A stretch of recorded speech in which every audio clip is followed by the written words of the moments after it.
Action. As far back as I can remember, I always wanted to be a gangster. What is it that you really like? Age. Anyone can cook. He's the one behind these recipes. We get to really be part of people's lives. 20 minutes for 2 medium rare steaks? This is bullshit! Yes, chef. I need to hear you. Yes, chef. It's your call. Lady. Look at me. Wake up.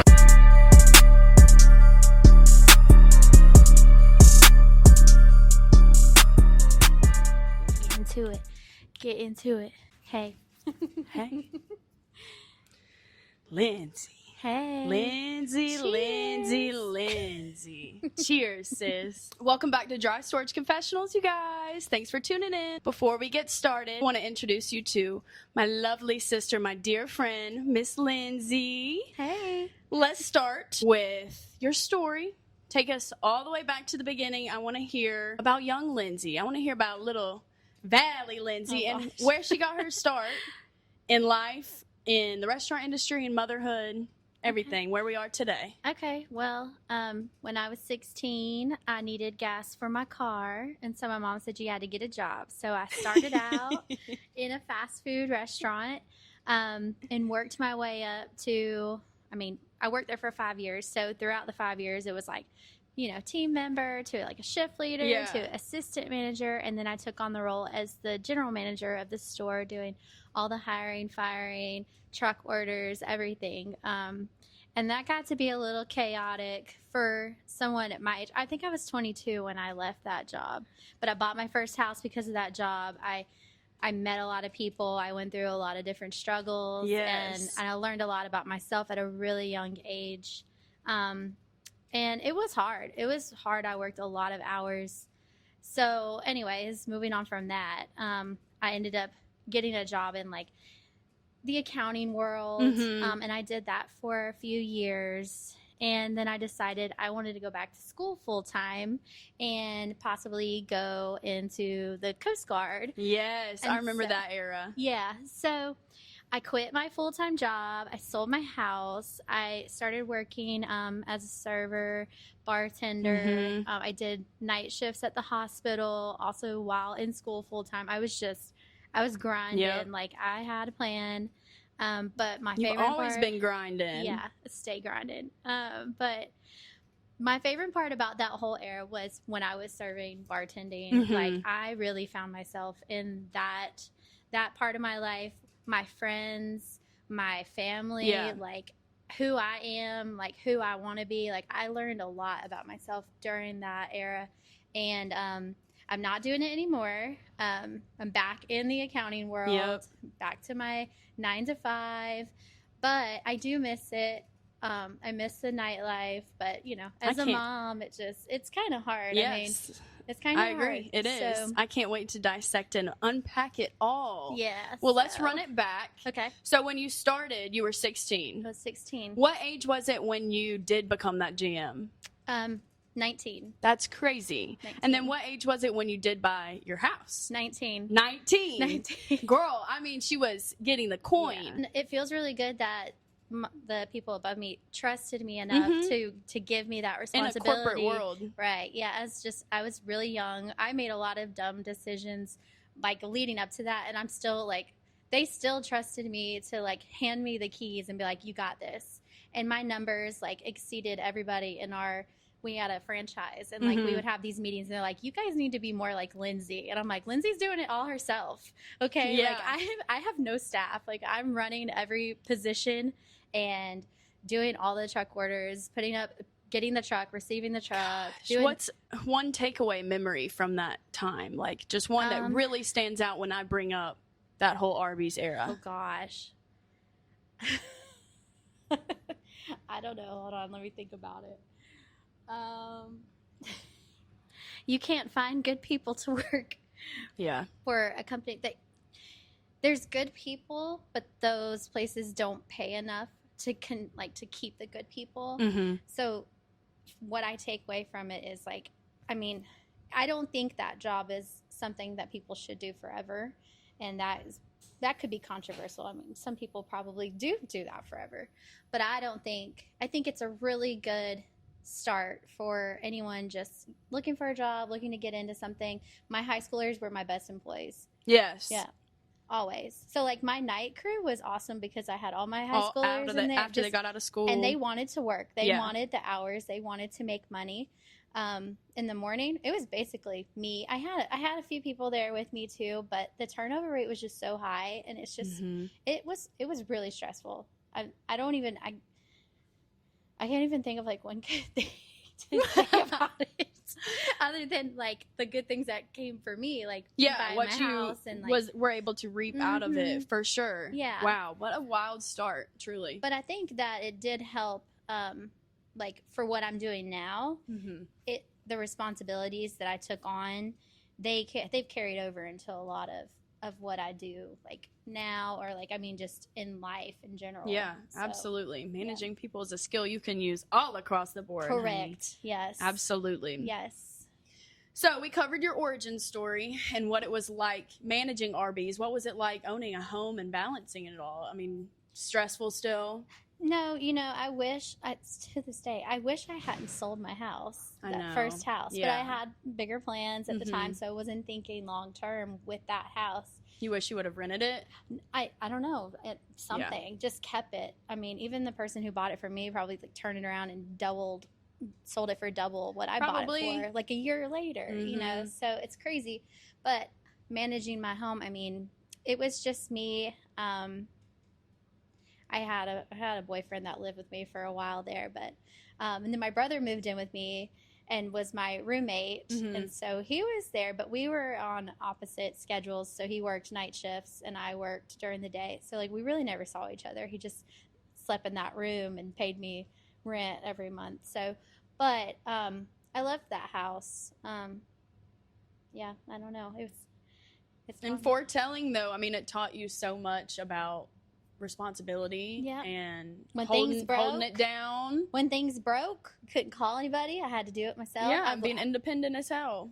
I'm a plumber. I can fix an HVAC. You can. Don't need to know the name, but she can fix it. I can fix an HVAC. I love it. And I mean, you got some plumbing issues, I got you. I've changed my garbage disposal. And then, I had my stepdad who would come over and help me with some stuff too. Like if I had to cut a hole in the wall to get to the plumbing, I wasn't cutting the hole in the wall. The whole wall would be down. So just stuff like that. Well, what kept you in the industry? I mean, you want to speak a little bit more on that? Was it the friendships, the relationships, the money? So when I worked at the first place, it was definitely the money. I had friends, but I never fraternized with anybody that I worked with in that setting, because we were like strongly against it there. And then you flip flop to working in like a bar restaurant type. We all hung out. Like those are my best friends still to this day. Yeah. Like we're all doing, like I was thinking about this earlier. I never complained about coming to work when I was a server because I knew I was going to work with my friends. Yeah, me too. It never felt like work. Like we had little side things we had to do, like take care of our guests, but we were all hanging out. I mean, it never felt like work. Like I would pick up any shift. If someone needed a shift pick, I was there. I was like, I don't care. Like I want to hang out with my friends. And then your friends that you work with, that's who you pretty much hang out with after work too. I mean, that's like, I was always with my friends. It never felt like work. It was such a fun time. You're coming to hang out with your friends, and the little side is the stuff we got to do. Get a little money so I can go spend it after work at the little sushi place down the street. Right. Get me a drink and some sushi and unwind. Which I miss that little sushi place. Tell me more about that little sushi place. Girl, I love that little sushi place. That candy cane roll and that cheesecake. Ooh.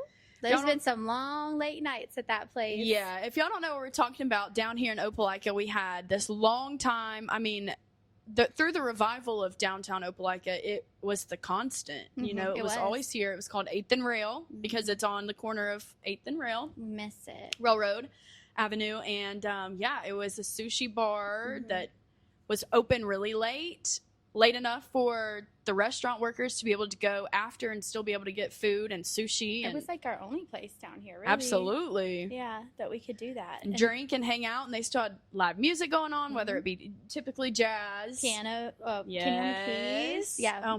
I loved it. It was such a good vibe. It was so much fun. But that's where like everyone from every different restaurant, like it's like the meeting of the minds after everybody came there to decompress and eat cheesecake, and it was just a really happy spot to be after you just grinded it out with your friends.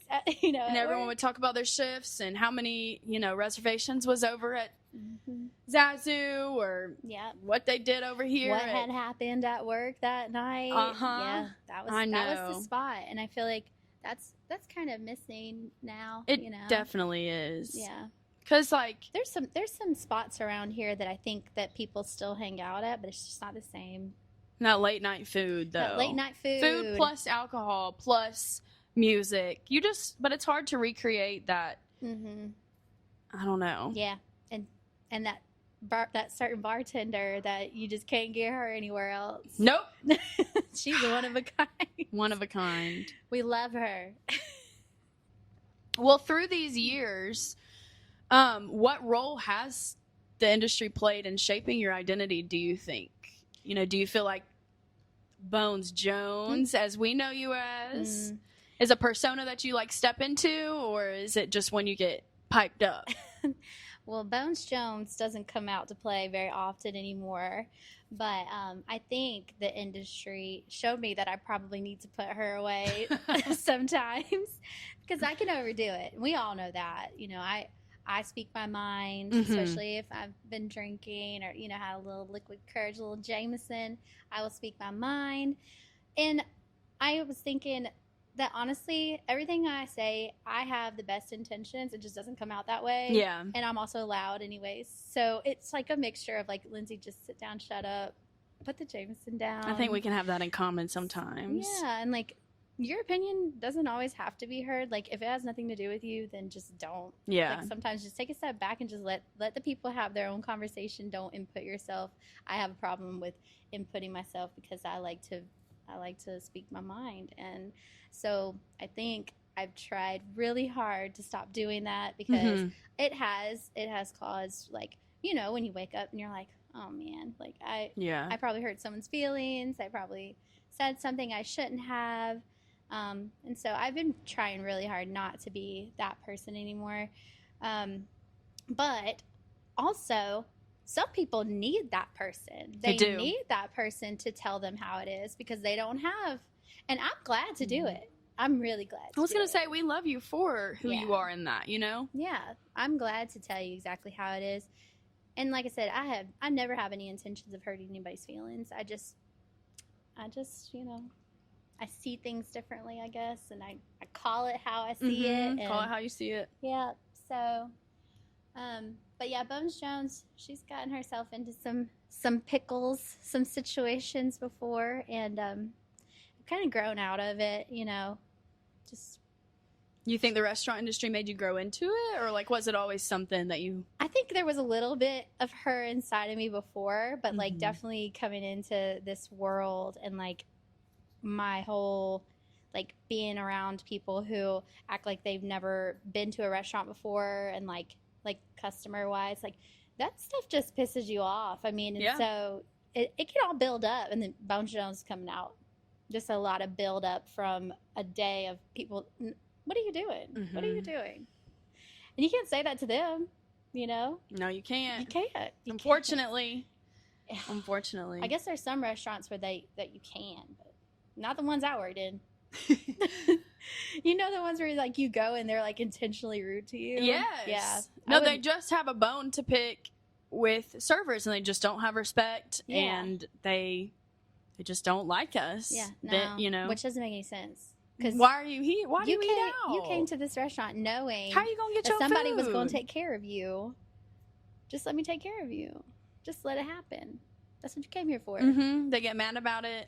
They don't want to talk. They get irritated with everything you do, whether you're grabbing their glass or clearing their plates or whatever. Why are you here? Yeah. No, it doesn't make any sense. And that's part of the reason I can't do it anymore, because I just can't comprehend it. Yeah. I don't get it. So you've mentioned your friendships, your dear friendships that you call family. How has the restaurant industry impacted, influenced, demolished, or created friendships and relationships? when you said demolished. We'll get to that in a minute. But first, let's talk about the good. Yeah, let's do it. So I can tell you that every person that I've met in the service industry is still, to this day, one of my very best friends. Like you, I love you. Felicia. I'm trying not to name drop, but I love all of y'all so much. There's probably like 2 that I don't talk to anymore, but the rest of y'all, like, we met, we clicked, we worked together, we've been through some things, we partied together, we've experienced, I mean, motherhood. Like, we've watched each other grow. Yes. We've watched each other go through traumatic experiences, and we've been there for each other. We always have been.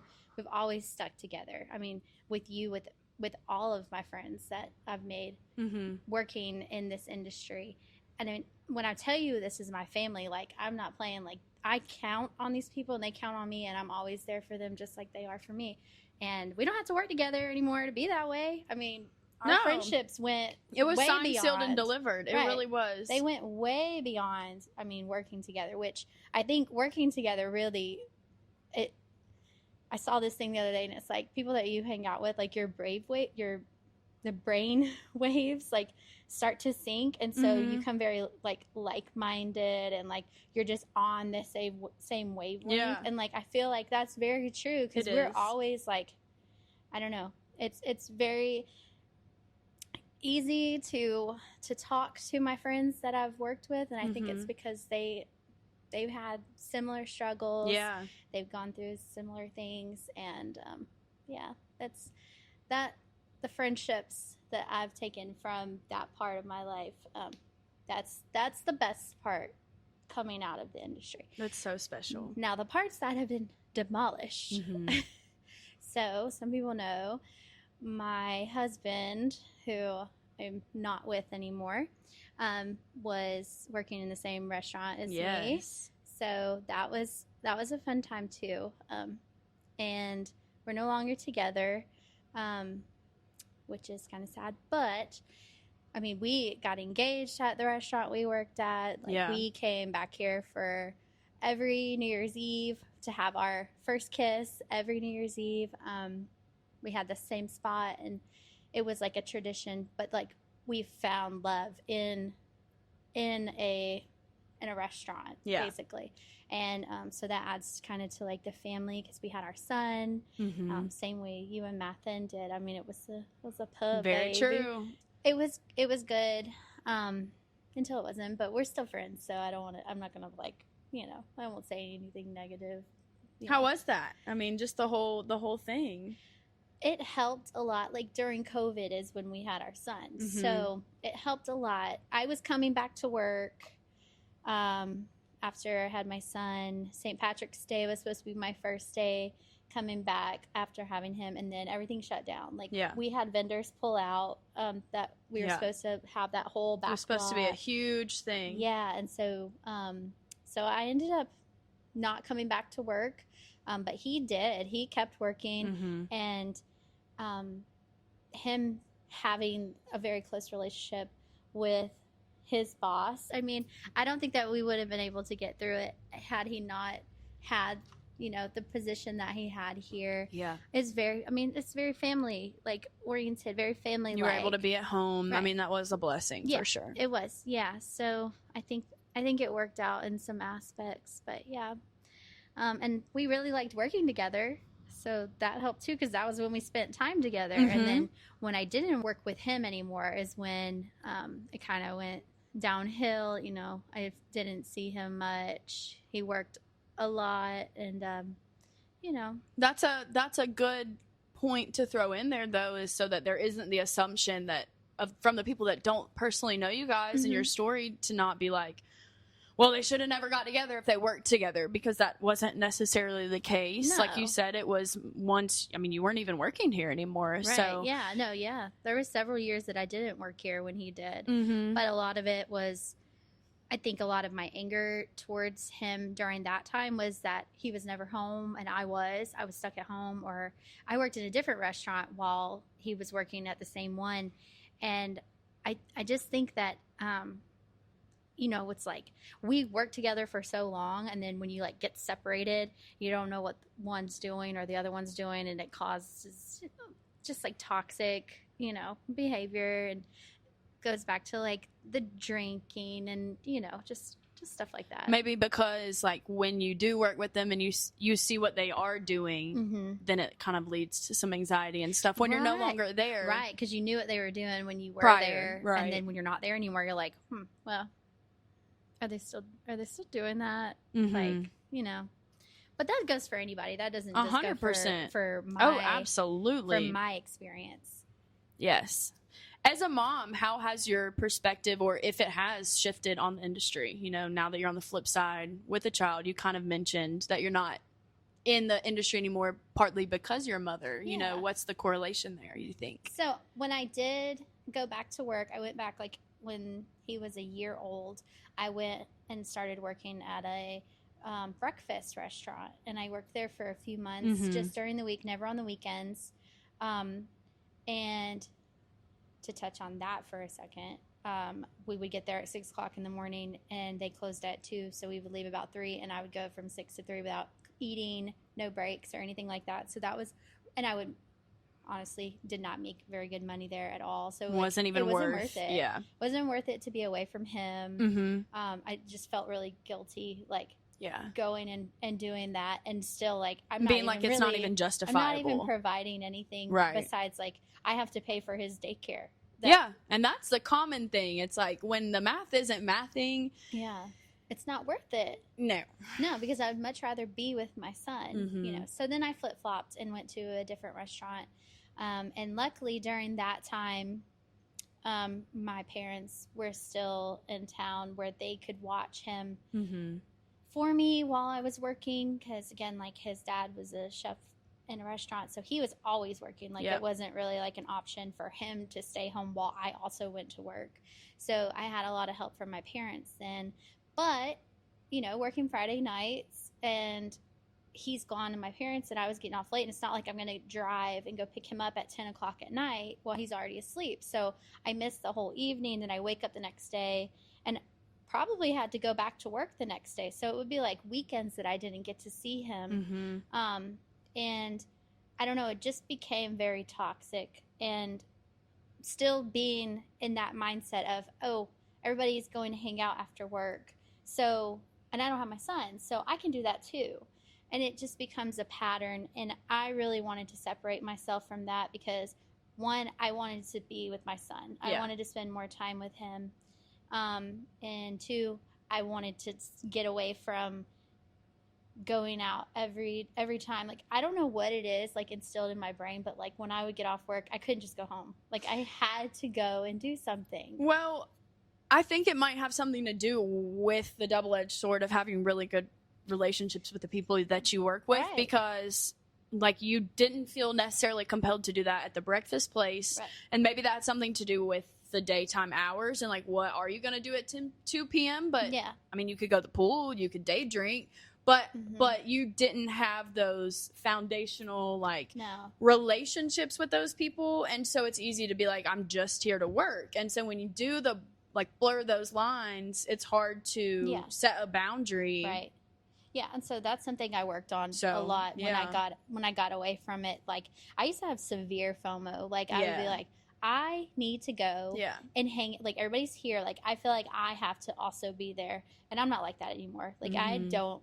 Y'all are doing the same thing you did last weekend. I'm not missing out on anything. Like I know y'all tell me about it tomorrow. Yeah, I'll hear about it, or we can do it. We can try again. Like in a couple weeks, I might be ready to come out and hang out with y'all. But I do not have I don't have the FOMO anymore. Like, and if I don't get invited to something, I'm like, cool, that's fine. Like, I probably didn't want to go anyways. Or maybe it's a good thing that I am not going. Yeah. But like my top and main priority now is my son. And so that's like my main focus in everything I do, from the job I work now to like, what I do on the weekends or whatever. Like it's all centered around him, and like, am I making the best decisions that he like for him? And I become less selfish, like with what I do. Yeah. And that's good and bad because, you know, I put myself on the back burner a lot now. And I've been trying to not do that anymore too. Like I'm always working on myself, you know, like always trying to better myself.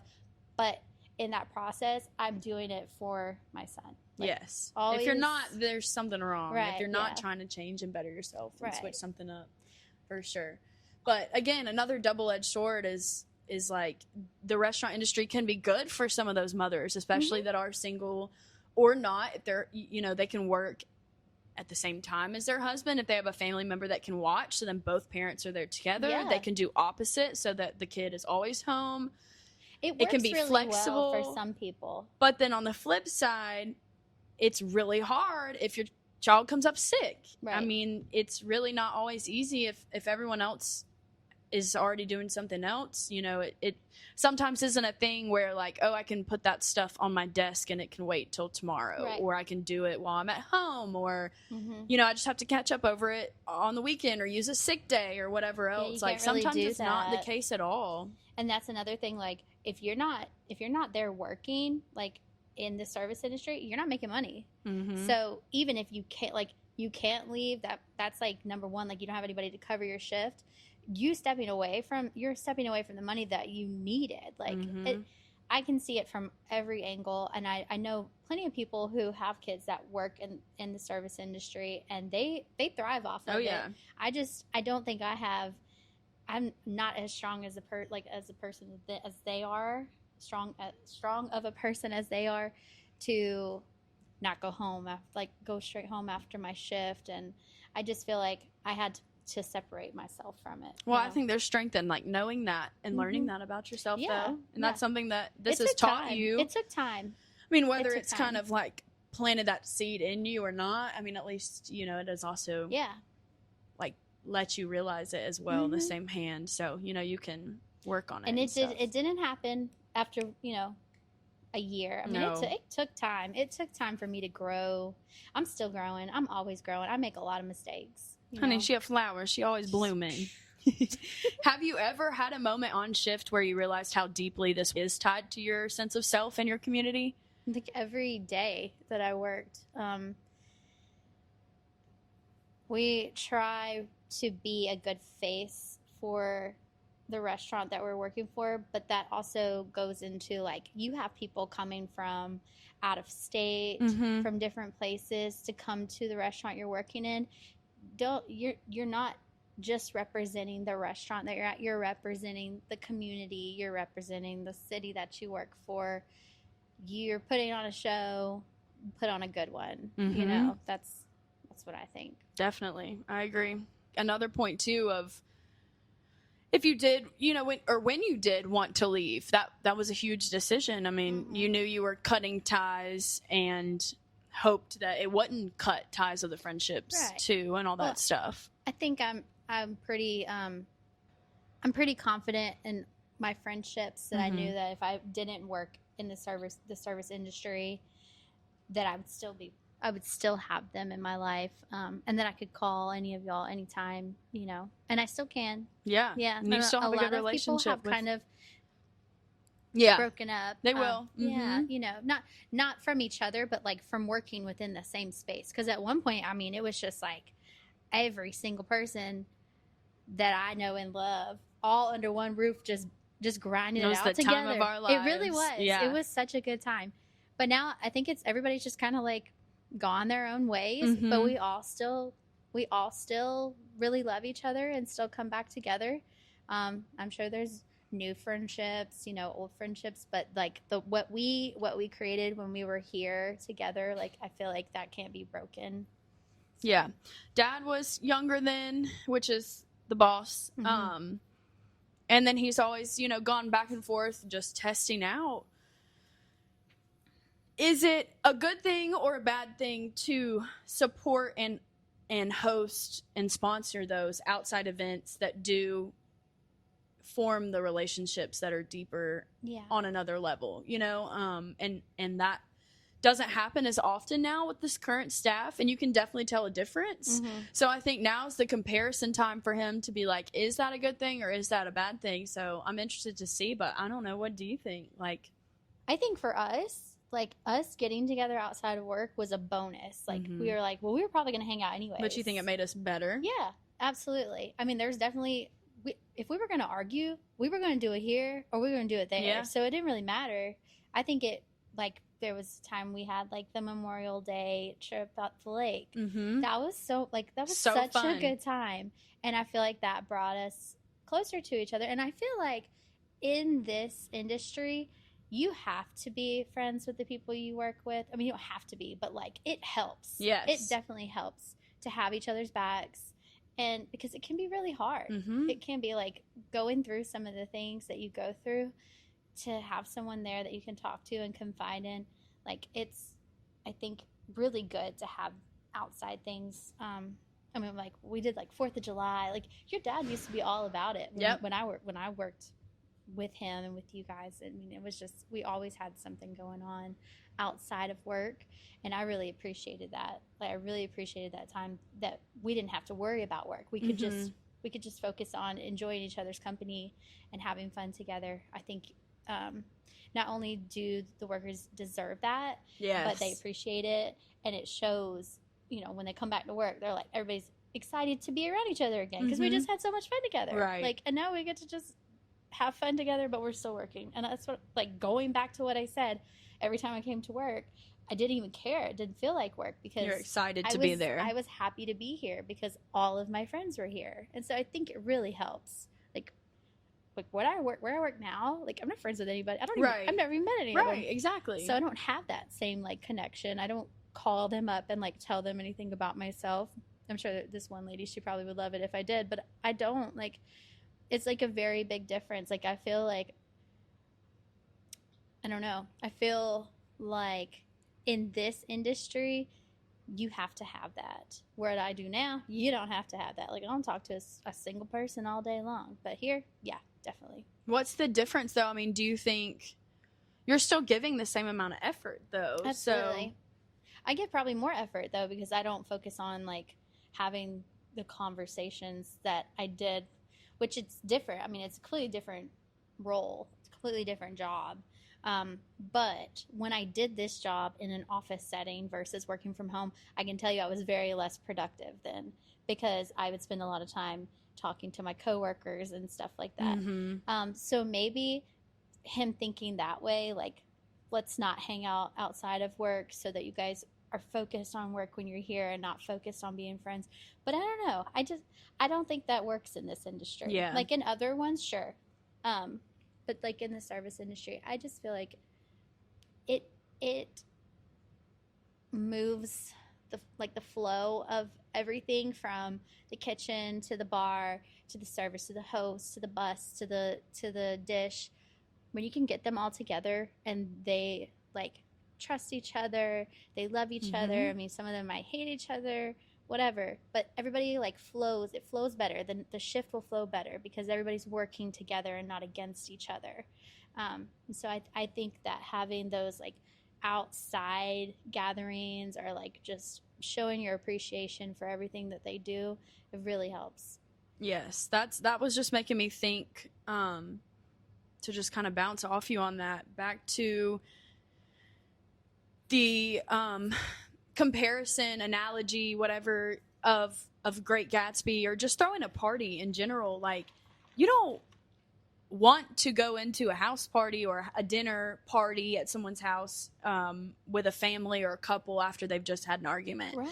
And you can tell, you can sure as shit tell when you walk in the door, like, oh, y'all was just fucking arguing. Yeah, or like same there's thing. tension in the room. So Same maybe thing. in an office building where everyone's doing their own, their own to-do list, it doesn't matter if you feel that tension or not, because you're not having to jive together in that same way. Right. You're not, like, our literal job is to be hospitable, and how the hell can you be hospitable if you hate every single person around you, or you just don't have, the care to be a team player, or the care to make everyone's experience good, or whatever, Yeah.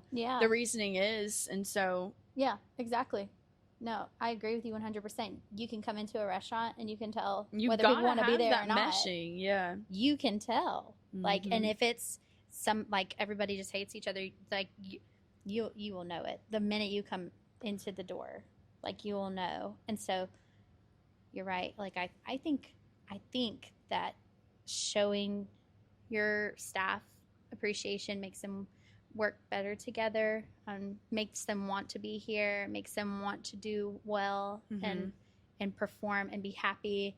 And yeah, the shit that we go through, you have to have people on your team. Oh yeah, absolutely. Or you won't make it. And then sometimes, like, the host never talked to, I don't know, like the kitchen. Like, they've never really had any conversation before. And so getting them together in an outside setting, they finally get to, like, meet and speak to each other. And so then they have a better understanding of, like, these are actually people back here. We don't want to overseat the restaurant. Yeah, I care about these people back here. We don't want to mess with them back there because us doing this is messing with their actual humans back there cooking. They have to actually make the shit that these people that I'm seating are ordering. Right. So I think it puts a lot of connections in different areas. Agreed. So I think it makes it's a the whole good thing. picture kind of. And that's what a restaurant is. Get painted. It's a painting. Yeah. It really is. If you could give me one story that defines your time in the industry, something that sums up hospitality and what it means to you, let's hear it. What would it be?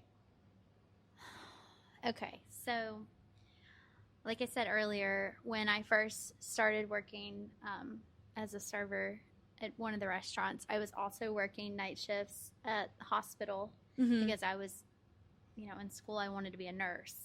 And I had patients that I worked with every night. And one day I had this table, it was like a 10 top of older people. And after it was done, like, I didn't realize this, but a couple that was sitting there, the elderly man, I actually cared for him at the hospital. Oh. And so they stopped me and they're like, I mean, you were great today, but, like, we just wanted to say, like, the way you took care of him in the hospital, like, I mean, we could never, like, thank you enough for that. Like, you shine basically there and here. And so I don't know, that was very memorable for me, just people recognizing that your hard work, because you do work really hard. It's nice to have some recognition in this space, because a lot of it can be bad. People can be really, really ugly. And I don't know, that was just, I remember that, like, them just pulling me to the side and being like, you were great here, but also and that sticks out. You were a big part of saving my husband's life. Yeah, but you showed up just as equally in that hospital as you did on that service floor, you know? That's awesome.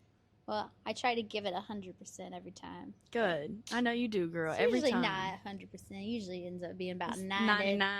93%. 99.999. The other 7% is back there doing some hood rat shit. Well, you've been both a manager and, like, a line level employee, serving, bartending, working the drive-through. How has wearing both hats shaped your empathy and leadership style? I'll tell you, I would choose the lesser. I would not choose to be the manager ever again in a restaurant, no matter which one I'm working at. I would not want to be the manager. That is a hard job, and a lot of people don't see that or pay any respect to it. They work really hard, managing everything that's going on around them. Like, you can be super oblivious to it. But being in every role, like in leadership, like I said, I've had to hire and fire people. So I've had really hard conversations with people who probably they could have just been going through some things. And, like, the job where I was firing people, like, there was like a 2 strikes you're out kind of deal. We had a lot of strikes. Like, I gave extra because I felt bad, and sitting down and firing somebody it's not fun. I wouldn't want to do that. I don't like doing that. But then having to adjust, because everybody's human. Everybody has stuff going on. Like, we have things. A job is just a job, unless, I mean, like, for me, it was like my family, like I said. But for most people, a job is just a job. And you have to remember that. Like, just because I love this place so much and I want to be here all the time, and, like, I don't want to let anybody down, the person next to me doesn't see it that way. And so I mean, you just have to keep that in mind, that when people leave here, they go home to whatever they go home to. And keeping that in mind, you need to be able to treat everyone with respect and knowing that they have their own stuff going on. Like, if they mess up, you know, everybody messes up. So I think that being in every role, I have respect for each one of them. Like, Yes. working the drive-through, and like, You when, know how it still holds, you know, meaning and like weight. Yeah. And like, so having all of these different positions, when I go out, like if I'm in the drive-through talking to the person, even if they're like ugly to me, because it happens so often, like the person in the drive-through doesn't have a care about their job. Like, you can tell. Most of them don't even ask you how you're doing. I'm still going to treat them with like the utmost respect, because I've been there. I know how it is, you know. And then all the way up to the manager of the restaurant, like, they get treated with the same respect. That they all work within the same company. I mean, I just feel like people in general deserve my respect. Yeah. I don't know who you are. I don't know what you got going on, and I'm not going to be the person that sets you off. I'm going to be sweet, nice, respectful. I mean, anything I can do to help somebody's day go a little bit better, I really do try to do that. Good. Even when I'm having a bad day. I know. I do have bad days. Yes, we all do, for sure. But I try not to let We try that not show. to let Bones Jones out. No. Let's not. Let's keep her in the closet where the Yeah, skeletons and the bones belong. Jones. Well, you manage a child. Yes. You know, what are some things that you like see translate into that you have learned and applied here?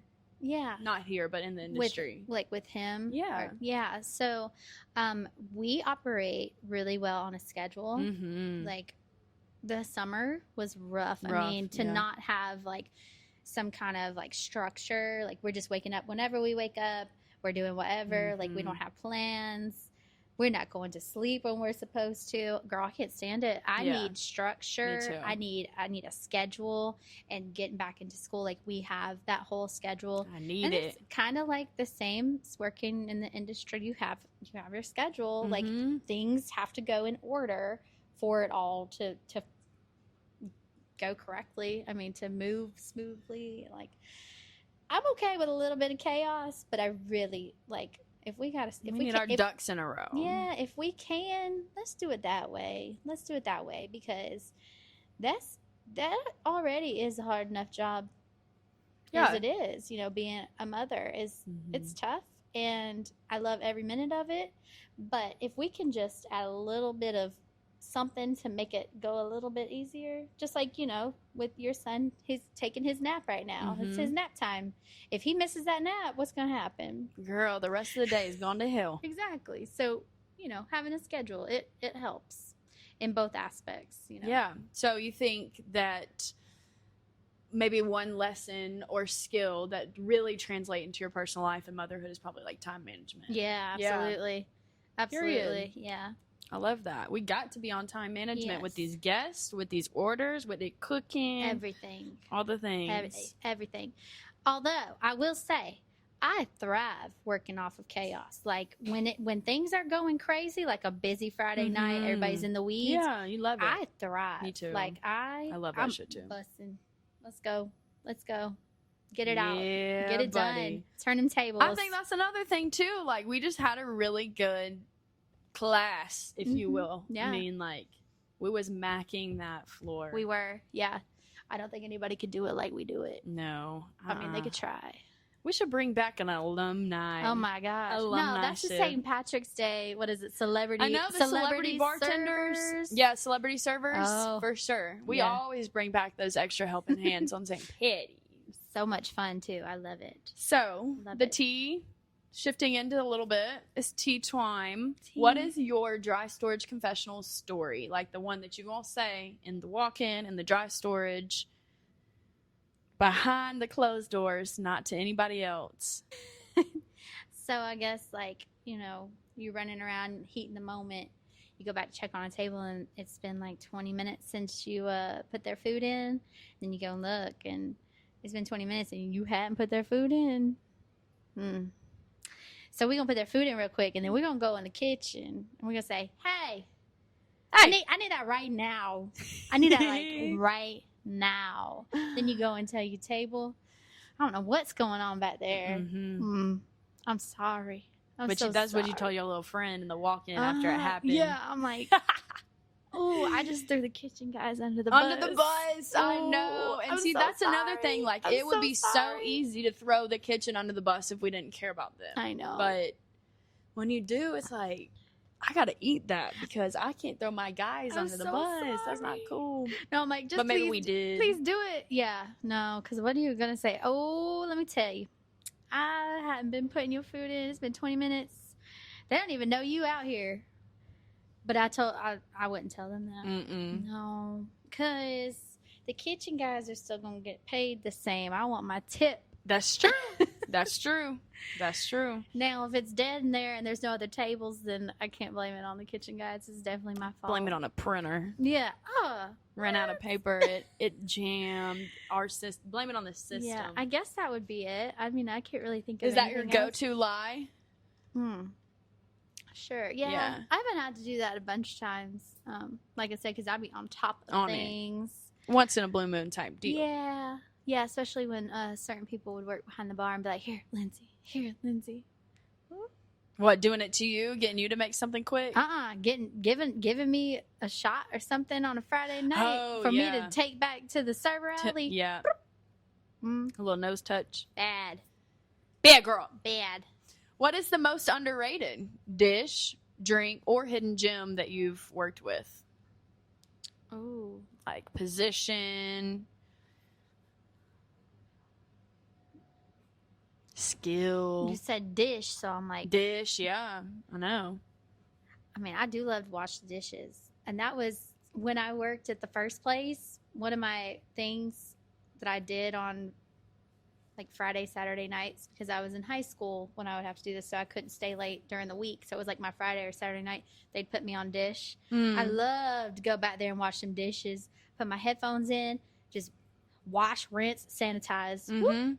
Back there, just getting it done. It's therapeutic. Wash, rinse, sanitize. It is. And you got your little music in. Yeah, no, that was like my relaxing and time. like ours here, this one in particular, is a whole separate room. Yeah, so like you're just in there by yourself. You can have snacks, you can have your little soda, coffee. Back there vibing.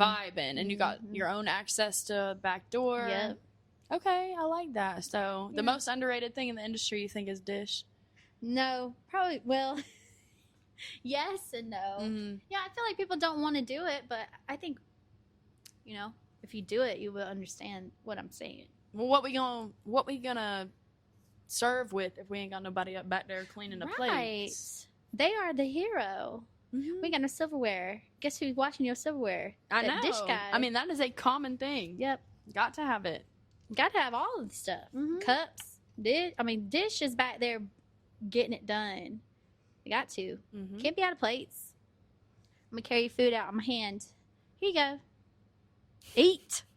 Through the years and all your evolvement, how has your identity just like evolved through the restaurant industry? And has it been a safe, nurturing place to do that? Or, has it been like growing pains kind of deal? Yeah. No, I definitely think it was a safe and nurturing place because like I found myself through it, found a lot of my people through it, and I grew a lot through it. There's definitely growing pains within there, but I think better more than worse. Like it had a lot of benefits for my life, and not everybody can say that, but for me, yeah. So back to Bones Jones. I want to hear more about her. She's practically a character, but she does come to life every now and then. If you could pinpoint kind of her birth, what would it be? Gosh, no, this would be like high school. Okay.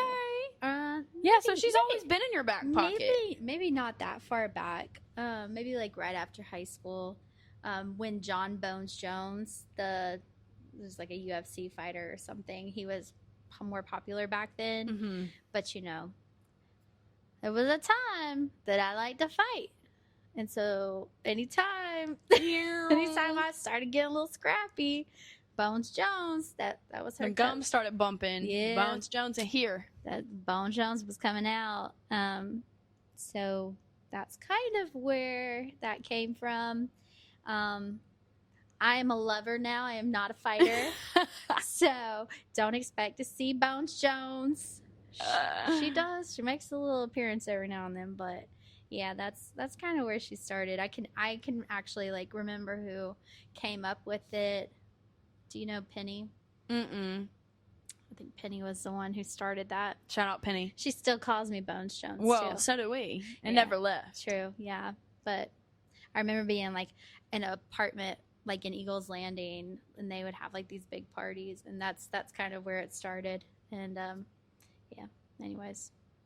Don't mess with it now. Yeah. How do you separate now or merge who you were then, Bones Jones, into now Lindsay, the mom, the friend? I'm a fighter, like for my family, Yeah. for my son, for just I fight for the stability and for my son to have the best life. Mhm. But I don't fight people, so we merged it, but we took out the part where I punch people in the face. Yeah. And that's just being funny. I don't really punch people in the face. It's more of a mama bear now. Yeah, It's more of yeah. a big sister now. Yeah. Yeah. Yeah. No, I got if you're on my team, I always have your back. Mm-hmm. I stand on business. She really do. stand on business. She do. Yeah, She but- is that girl that will not cower if you need her.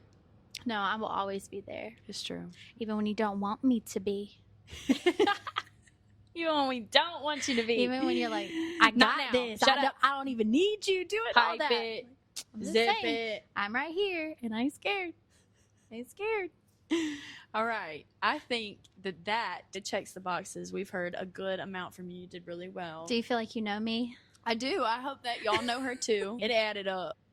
But I think that you speak for a large majority of women in the industry that started young and have grown through it and have experienced motherhood through it. I mean, you were such a helpful person to look up to and just like kind of model after and be like, it's gonna be cool. I'm excited. I mean, shit.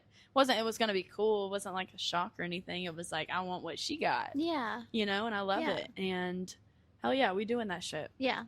We got in those big stories. So, we can switch gears now. I think we got it. Okay. Time for a little shift note, rapid fire, a little fun. The quick hits, the unfiltered reactions. I want you to pop it off. The first thing that comes to your mind on the fly while hustling, behind the bar, on the floor, whatever you may have. Okay. It. First word that comes to mind when I say Sunday brunch shift. Oh, Lord. That was two No words. pun intended, though. No, seriously. Yeah, we already know what's coming in through that door. We don't want to be here on Sunday morning. And y'all like to act like you don't want to be here on Sunday morning. I mean, that's just, oh, Lord. Mm-hmm. Yeah. You don't want to be here because you might be a little tired. I'm tired. A little extra tired. A little tired. Sunday, yeah. And you don't want them coming through because they're kind of assholes. They kind of mean. When I'm getting to that question about the Sunday brunch, I do mean because we probably went out Saturday night, or majority of the employees did, or stayed up, or, it was just a long shift. And then the other half is just like the stereotype of Sunday brunchers, Yeah. especially It's when not good. y'all just left from the holy building and you acting like this when you step into mine. Right. Another part of it is the amount of people that work on Sunday brunch is not like you're probably not going to work with any of your friends, and they're all out having Sunday brunch themselves. So you got like that FOMO aspect of it. Sunday brunch is not a fun shift to me. I don't like it. Yeah, I'd much rather be sipping mimosas. me too. What's the worst smell in a restaurant or bar?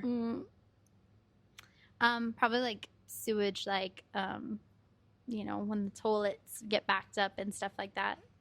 That's probably it. Or the drains. The drains, yeah, the drains. Yeah. And pour some bleach down in them drains. You're supposed to. Yeah. What's the best smell? Bacon. Ooh. Yeah. Or Agreed. any kind of dessert that's being cooked. Like some bread pudding. Uh-huh. Yeah, but bacon. Give me the pettiest reason you've ever side-eyed your coworker. Or popped off. Them just being rude. I mean, there was this one bartender that I could not be scheduled with because they knew that we were going to get into it behind the bar every single time because we don't vibe, we don't mesh, we don't work well together. It's just not going to happen. I can work with anybody, but I can't work with her. What happened? Ooh, I don't know. She's an old bitch. Sorry, not sorry. For having a tude. Yeah. She got a look. Yeah, don't catch an attitude. Please don't. I'm not the one. She ain't. You don't want to If catch, you can't tell by now. you don't want to catch an attitude with me. What is a song that you never want to hear in your car from your days on the floor? I can't think of a one that I don't want to hear, but I can tell you one that I want to hear all the time. What? Doses and mimosas. Hey, champagne and cocaine. Yes. To get me through. Running around through the pub. When that would come, I'm like, uh-oh. This one says a lot of cuss words. It does. Yeah, and it does. it's playing. We never changed it, though. We just let it roll. Yeah, it would come on like Phoenix radio all the time when we would listen to the or alternative. like the Modest Mouse. Modest Mouse radio. Yeah. And every time that one came on, I was like, yeah. Mm-hmm. So aside from Dish and maybe the washing dishes hidden talent, what is a hidden talent in the restaurant as a whole? I can cook. Oh, you're a hidden talent. Okay. Mine. I can cook. Period. Put me on grill. Okay, that's her hidden talent. Saute.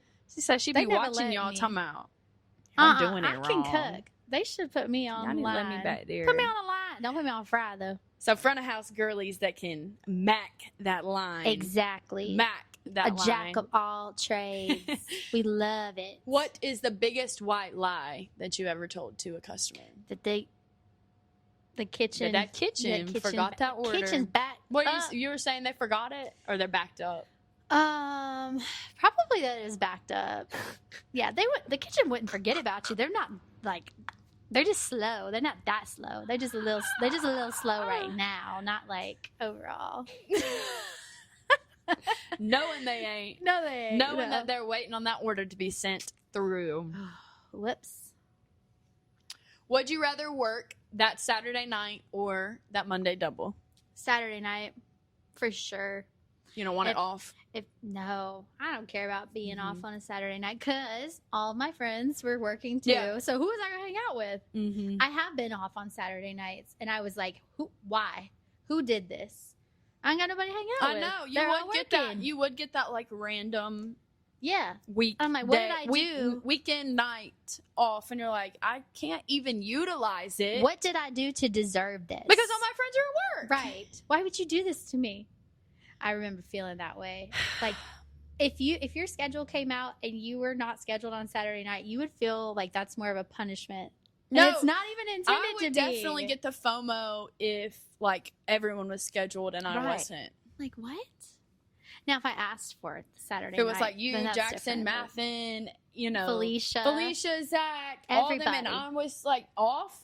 What am I to do? You know what I'm gonna do? I'm gonna come sit Come up up here there. and watch y'all work. Come up here, Wait for right. y'all to get off work. Literally cause fucking trauma. Y'all cut yet? Do the cut dance, Maggie. Do the cut dance. Do the cut dance. You just unlocked a whole ass memory. Cut dance. Girl, I forgot all about that. I got cut a video dance. of that. We'll insert it right here.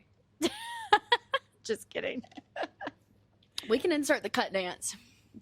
I got it on video. Who was your favorite regular? And why? Okay, so it's not really just like one person, but like a group. We had the comedy nights on Monday nights when I was pregnant too. And I would bartend. That whole group, they showed me so much love, and that's my group. I made so much money on those comedy nights. Shout out comedy night, comedy crew. Hey, and if they're ever around the area, go see them. They're funny. Yeah, they are. They're funny. Who you talking about? You talking about Like Dave James and Dave. James? Yeah. Yes. Okay. Yeah, they're funny. Yeah, we still do. We got comedy nights up here Wednesday nights. Let's go. Plug it in. Oh, Come on. Thursday nights. Come up. We don't know what night. We got comedy Thursday nights. Come up to Plug. the corner bar. No, the Dublin Loft. Come up to the Dublin Loft at the corner of I don't even know. What do they call this place anymore? We used to call this upstairs venue the Corner Bar, and we used to have drag shows and stuff. They've and rebranded. Huh? Y'all have rebranded. We have rebranded because the two people that we worked with did move away, and that was also during COVID. So I mean, everything stopped. And yeah, after that, we just all kind of went in a different direction. It was good days, but people still were asking, you know, like 2-3 years later, do y'all still have shows up there on Saturday nights? No.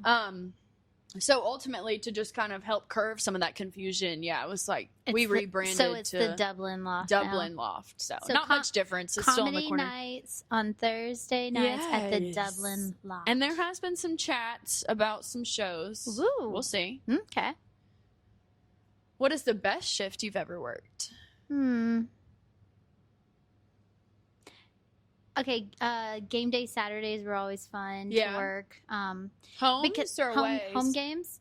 And while the game was going on, because it was like the before was like super busy, and we were trying to get people fed so that they could go to the game, and then you're like dead during the game, so everybody got to You could stand watch around and it kind of watch together. the game. Yeah, and you're all in your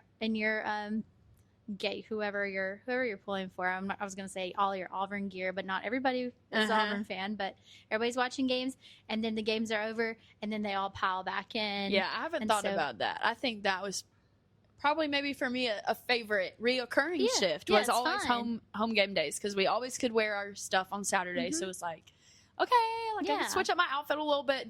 And wear then a if it little didn't something. get busy after the game, then you get cut early. and Yep. You're already here, so you can just watch the games. But everybody's already dressed and ready to watch the games. So It was always a hope, and it still is a hope, that we're like super packed for game days.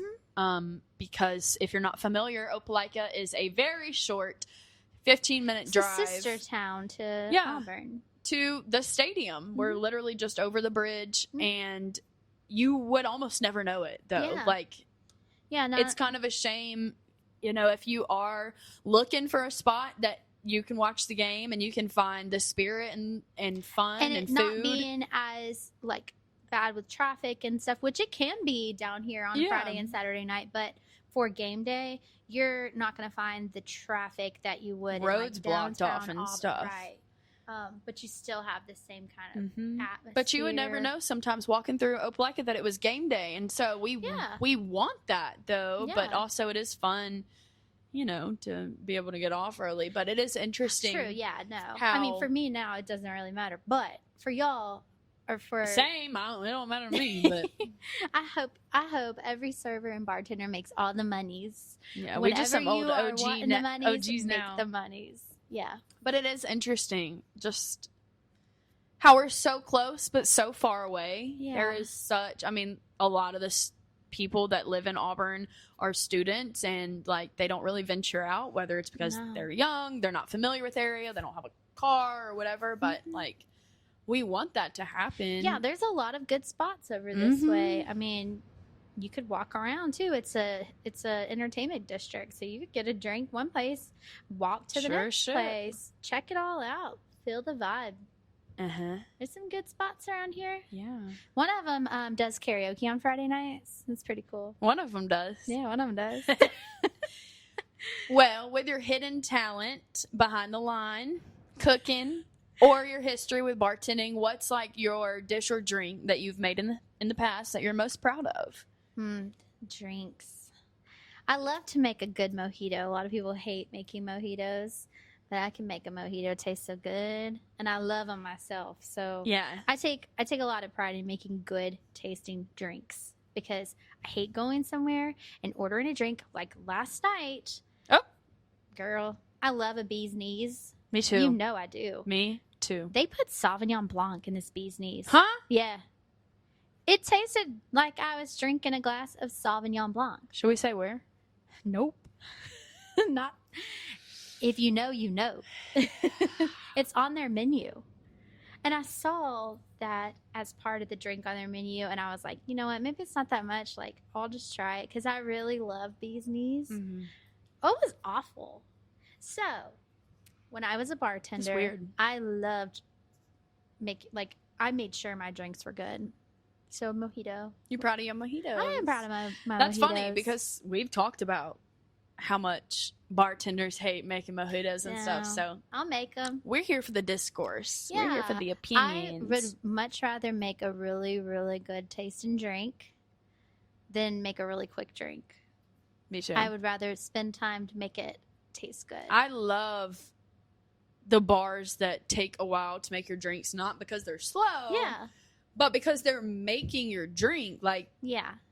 I'm not trying to be a drink snob or anything. I It doesn't take think- much. You know, we'll take a shot, but I think a lot of that, though, like the clientele that's coming in could be different. Like for me and you, we want to go in and enjoy like one drink versus some people, they want 10 shots or they want something super easy and fast so they can move on to the next one and move on to the next one. But like me and you, we want like a really good tasting drink that we can just sip on. We can talk, we can kiki with our one little drink because we like that drink. It tastes good. We're trying to savor it. and I love watching them make it too. Me too. I like The seeing everything art. out in their little mason jars or their little, glass decanters or whatever it is. Someone told me that one of the bars around here, Sneak and Dawdle, they have to get there 4 hours before their shift just to go in and squeeze all the juices and everything. That's crazy. And that's why they have really good drinks that take a really long time to make. Some of them.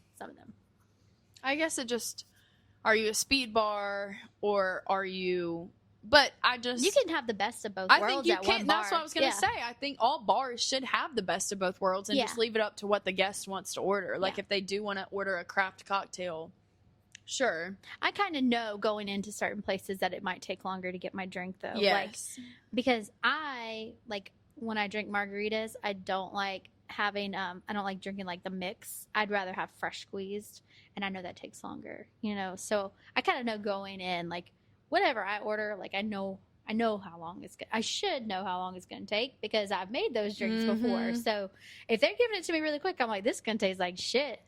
Yeah, This that's one ain't of those right. insider knowledges This ain't where you're right. peeping and it I can don't kind know. of like taint your experience. I don't maybe know a what little you bit. did, but you didn't do what you were supposed to do. Yeah, because you're like reading too much into it. You're like, I know XYZ and I know what I would do and da da da da da. Y'all Yeah. probably have a pre-made or like a mix or you're skipping the step or Don't give me pre-made drinks. No. Oh my gosh, that's some Applebee's. the Applebee's. Them dollar drinks or whatever they have. I don't go to Applebee's, so I don't know for real. Sorry, Applebee's. If you were scheduled for a shift tonight and you could pick your staff who you'd be working with, like what's the lineup? Let's hear it. It's me, Maggie, Felicia, Yes. Zach. Yes. Oh, let's pull Ben Vandegraff. Shout out Ben. Ben Vandegraff back Let's behind pull the him. bar. Let's pull him behind the bar. Come on. Who else? Let's see. In the kitchen, we want Slim. We want Jared Coffee. We want Jared Coffee. We want Jared Coffee spinning plates and doing all that stuff. We'll take in the dish. Who was really good in the dish? Who was it that worked in dish all the time that was really good? Lil Brian was pretty I was good. gonna say we want Lil B. Lil Brian was pretty good. We want back Lil B. there. Yeah. Who else? We're gonna need a few more people. We'll take Jason because you got to have Jason. He's good too sometimes. We gonna take Gary or no? Come on, Gary. Come on, Gate. Yeah, yeah, we're gonna need somebody. So yeah, and math. But I think I prefer math and behind the bar. Okay, that's a hot take. Yeah, I like math and bartending. He's more fun. He was. He's he more just fun like as the bartender. I know he didn't believe it, Yeah, no, he's good in the Or kitchen just- too. That man can cook. or it just took too much social battery for him. Yeah, To be that, and it just exhausted him. I think. yeah, that makes sense. He's a really good cook too, but he is a great people person too. So Yeah. like his He is, and he don't personality know it. deserves to shine. I know. So yeah, and the kitchen guys don't get to shine too bright. No, back they there. don't. They just get thrown under the bus. Funniest Bone Jones story or moment Oh gosh. Okay. that went down in history. You remember there was this girl that used to live here. I don't think she lives here anymore. but she was friends with some of our friends until she wasn't anymore. So her and I didn't really get along all the time. I think this was like one of the drag show nights, actually. And so I came up, and one of our other friends had gotten arrested, and I guess she like paid their bail or something. And so she was like rubbing it in my face that she was like a better friend than me because they had reached out to her and not me. Oh my God. And I was telling her detail. constantly to get away from me. Like I was like, just go. Like, don't talk to me. Get out of my face. Like you're really annoying me right now because what you're doing is like antagonizing me. You're trying to start something with me. Because if you weren't, then what are you talking about? Like you didn't even have to say anything. And so then she just kept following me around. Like everywhere that I went, she just kept on. And so I turned around and punched her in the face. I bet you go away now. Bet she did. She did. And did. And did. And did. And so did I. But yeah. But she went away. They said, Lindsay, you got to go. She went away for real. Yeah, she ain't here no more. She don't live here. Oh, well. She don't live here.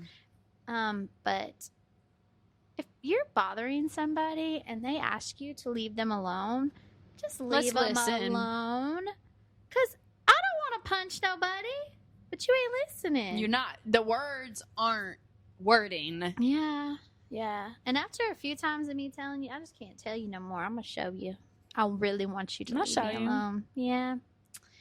That's a Bones Jones moment. What's for the sure. craziest coworker drama that you've witnessed that maybe you actually, What about one that involved myself? Okay. Okay, so one night, we used to sit out on the balcony and order drinks through the window. And one of the bartenders in particular just did not like any of us anyways. But she definitely didn't like us ordering drinks through that window. And I think she was flicking us all off through the window. And I don't remember who picked up the chair. It was me or somebody else. One of us picked up the chair and acted like we were going to throw it through the window at her. Or maybe she picked up the chair. I don't know. She was involved in a lot of the drama anyways. So there was a common denominator. It wasn't me. Mm-hmm. It wasn't me. Did the chair go through the window? No. No. It was heated like it would, though. Yeah. Yes. But we continued to order our drinks through the window. She didn't stop us. Mm-mm. She was mad. She always mad for no reason. She still had to make them, too. She did. And did. And she didn't get tipped. No. And then after that, we would just go to a different bar, even though we were sitting 5 feet away from her bar. We would go to a different bar, and make it a point, and order drinks at the other bar and tip that bartender because.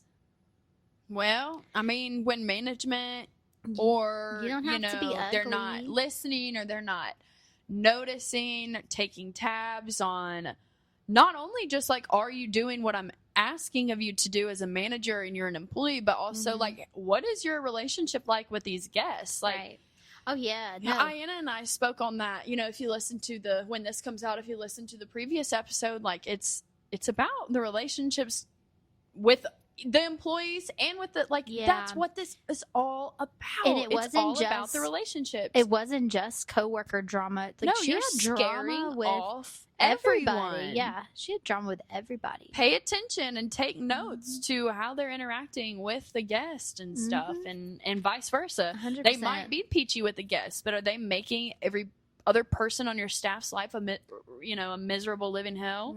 Which that's a problem. Those people that are working might be reflected onto other guests that aren't necessarily her guests. You know, because she's giving her coworker shit.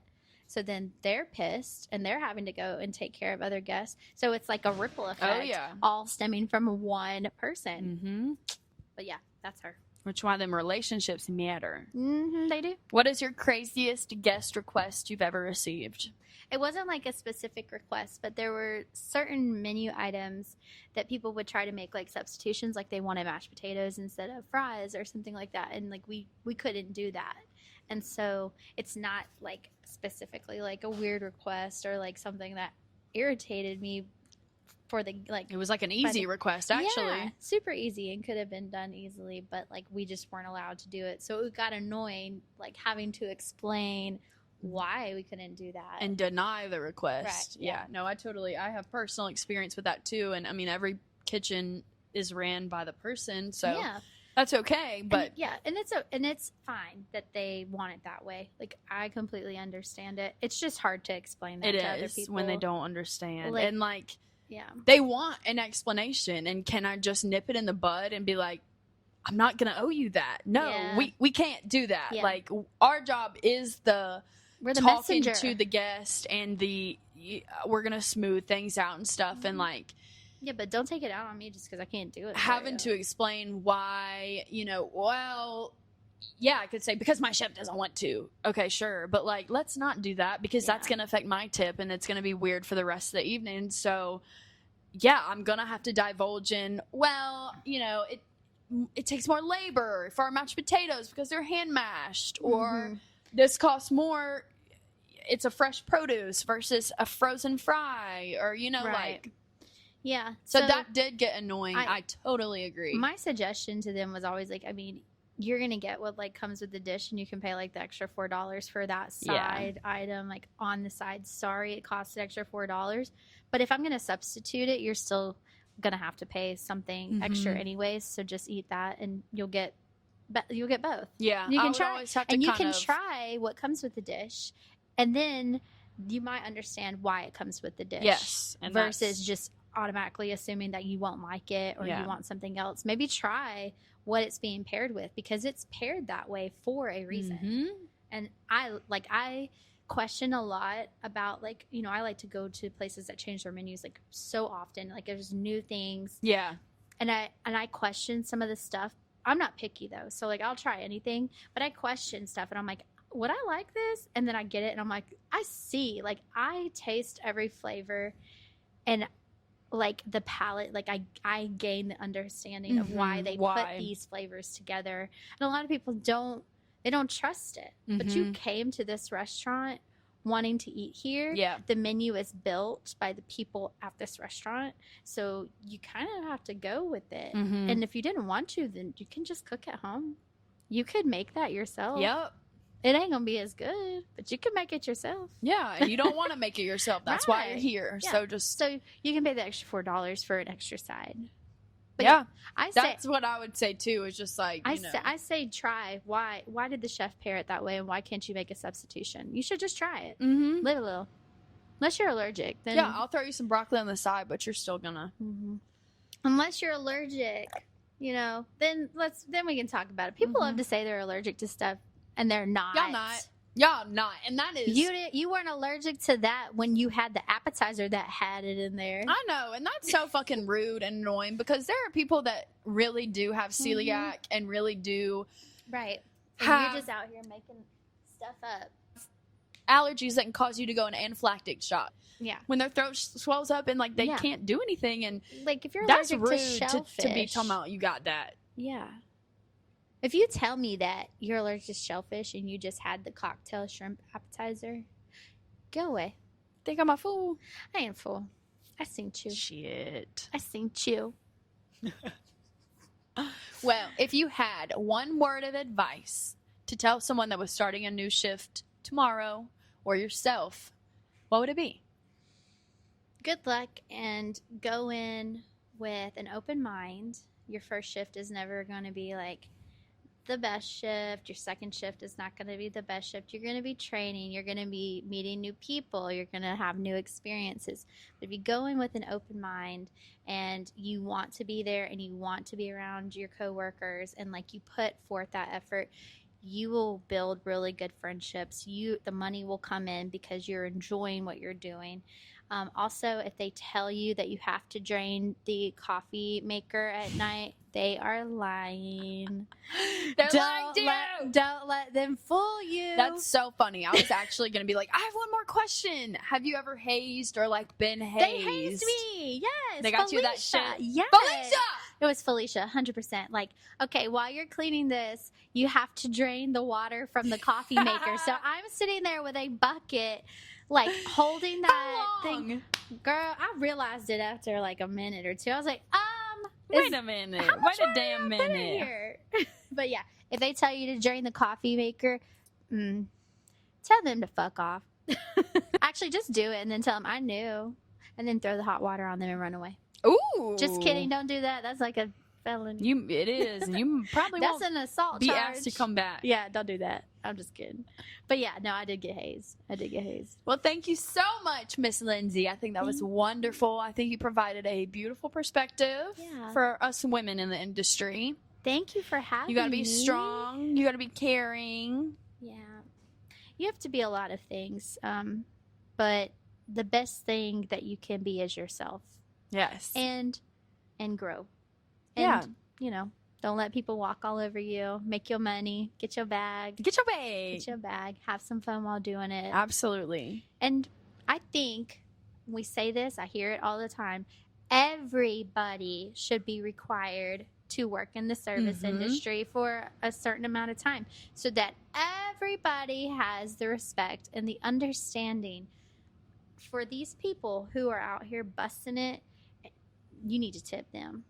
You need to tip them. And I can promise you, you're going to have a better time when you connect with your server and you let them relax. They're going to give you better service when I love going to a place and that server is just on their game. They know their shit. They like, you want that. And you make eye nice. contact with them every time and you say thank you. You can stop your conversation for a millisecond to say thank you.